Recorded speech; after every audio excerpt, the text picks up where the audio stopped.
Andrea is asking me if I can speak about Verbo. So Andrea is talking about short-term rentals like Airbnb, Verbo. There's a couple of different platforms. That's not something I recommend. So I know a lot of different folks have actually really taken a bath on that. And the main thing is at any given time. So if you're actually investing into a short-term rental, and you're basically your numbers are all based upon getting the short-term number rentals. So you're hoping to get more rent than you would get just renting it out in a normal way with a normal lease. So if your numbers are based upon getting a short-term rental numbers, amount of money coming in, and something happens, which often does, and I've heard this multiple times, then you actually have a big problem. And here in the city of Philadelphia, it actually is a big problem. And actually, I'm familiar with it because I live in Philadelphia. I own a property management company in Philadelphia, and folks that are in distress are calling me. So several things that are going on in the city of Philadelphia, like a lot of other cities, is the city is out actually now stepping on short-term rentals. So from my understanding, from I think it was a Billy Penn article, on short-term rentals. So the city of Philadelphia is going after 1,500 to 1,700 short-term rental property owners.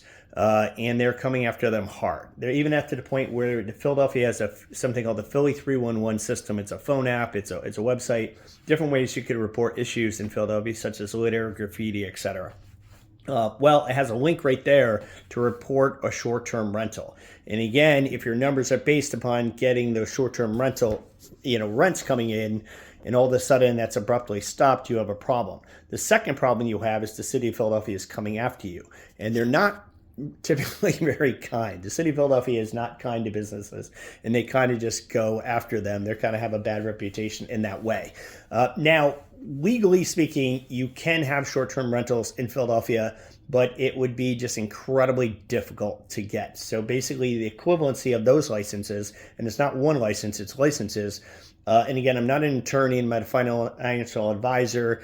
I'm not a CPA. You should speak to those qualified individuals. My licensing is as a real estate broker, and I own a property management company here in Philadelphia, but that doesn't necessarily qualify me to give you all advice. So seek out those solutions.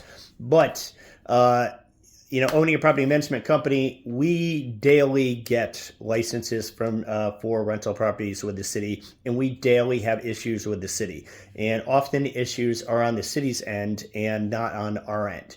And the problem is you're often dealing with a city employee who has made a mistake and try to convince that city employee or another city employee that the mistake is theirs. It's just not going to happen.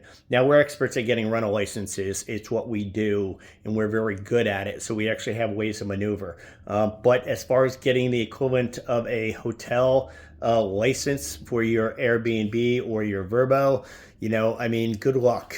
And, the other problem is in Philadelphia, you have 44 houses on a block.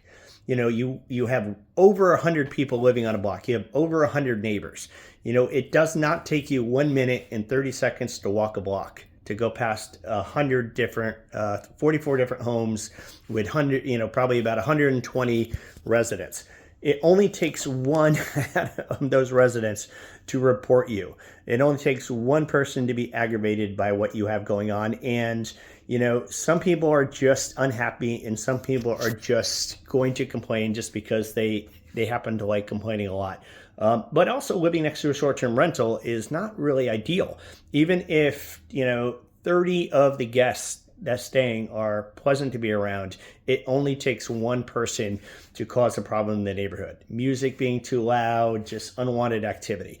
And the last thing you need is to have your investment predicated on something that's, one phone call, one click of a link on a Philadelphia site where they're trying to encourage people to report you for your short-term rental, ends that kind of strategy. So, it's not something I ever recommend. I'm not a huge fan of it to begin with. The damage to an Airbnb and a Verbo short-term rentals can be substantial. With a rental property, we have security deposits. Our property management company has never had a tenant cause more damage to date than a security deposit has covered.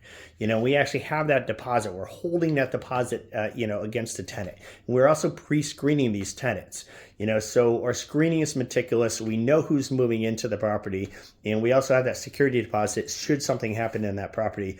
Whereas with short-term rentals, they do collect monies, but it's really not enough. What is going down your toilet, what is going down your kitchen sink, when the people are not responsible for the property. I mean, the plumbing issues are unreal. And when somebody comes and stays and then they leave, and you give them back their deposits, and a week later you have a plumbing issue, there's not a lot you can do.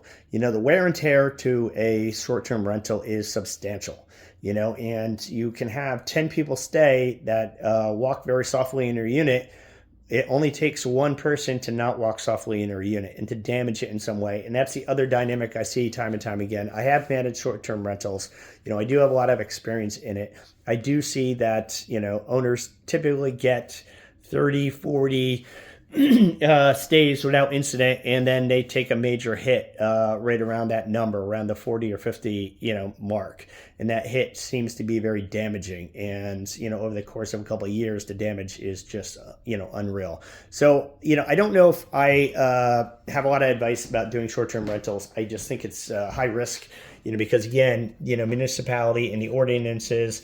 I mean, even that, the city of Philadelphia, now that remember, is actually charging you. The profitability goes instantly down before we even talk about anything else. Just as soon as you actually have a short-term rental, if you're lucky enough to get that hotel style licensing, the city is going to charge you 8.5% off of the top, before the cost of licensing, before anything else.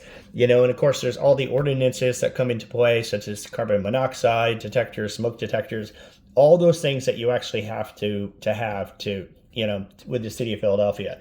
And it's just the profits going down quickly, and the profit can instantly go away just with a click of a button, just with a phone call, just with someone clicking on that link that Philadelphia is trying to encourage them to click on to report your short-term rental. So sorry, I wish I had better news on the short-term rental front. I'm probably not the guy to speak to about it because I don't feel very warm and fuzzy towards it, not from a Philadelphia property management company owner, but also, in other cities as well. I mean, it's kind of universal to where you just see cities are just kind of doing it. So it's not an investment strategy I have ever really advocated for. All right. Other than that, happy investing.